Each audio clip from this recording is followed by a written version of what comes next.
Mavis is a diesel engine who works for the quarry company shunting freight cars in their sidings.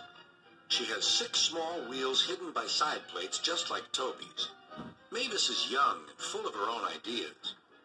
She loves rearranging things too and began putting Toby's cars in different places every day.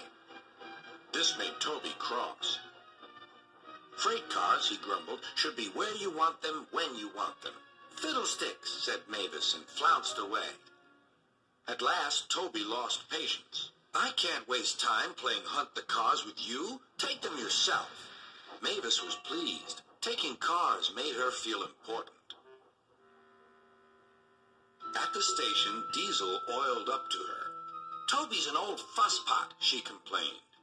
Diesel sensed trouble and was delighted. Toby says only steam engines can manage freight cars, continued Mavis.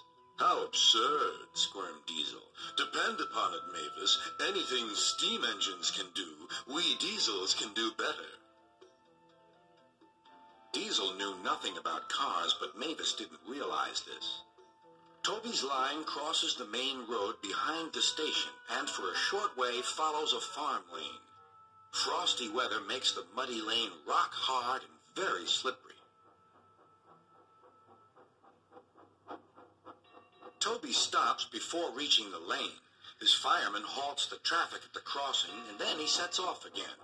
By using the heavy cars to push him along, he has no trouble with the frosty rails in the lane and across the road. It is the only safe thing to do in this kind of weather.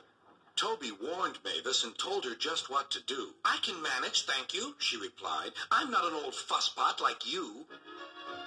The freight cars were tired of being pushed around by Mavis.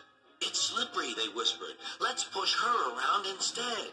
On, they yelled. Mavis took no notice. Instead, she brought the cars carefully down the lane and stopped at the level crossing. All traffic halted. One in the headlamp for fusspot Toby, chortled Mavis. But Mavis had stopped in the wrong place. Instead of taking Toby's advice, she had given the cars the chance they wanted. Hold back, they cried. Grrr up, ordered Mavis. The cars just laughed and her wheels spun helplessly.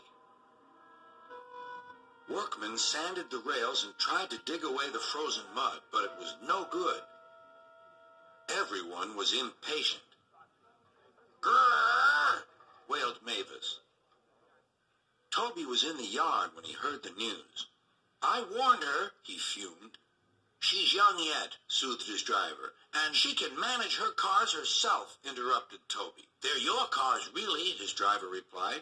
Mavis is supposed to stay at the quarry. If Sir Topham Hatt finds out... Yes, said Toby thoughtfully. He and his driver agreed that it would be best to help Mavis after all. An angry farmer was telling Mavis just what she could do with her train. Having trouble, Mavis? Chortled Toby. I am surprised. Gosh, said Mavis.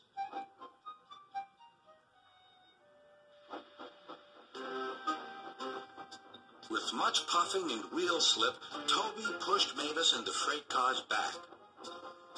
The hard work made his fire burn fiercely, and his firemen spread hot cinders to melt the frozen mud.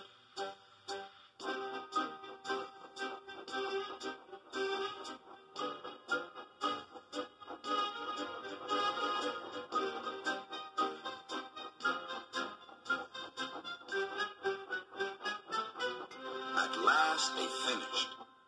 Goodbye, called Toby. You'll manage now, I expect. Mavis didn't answer.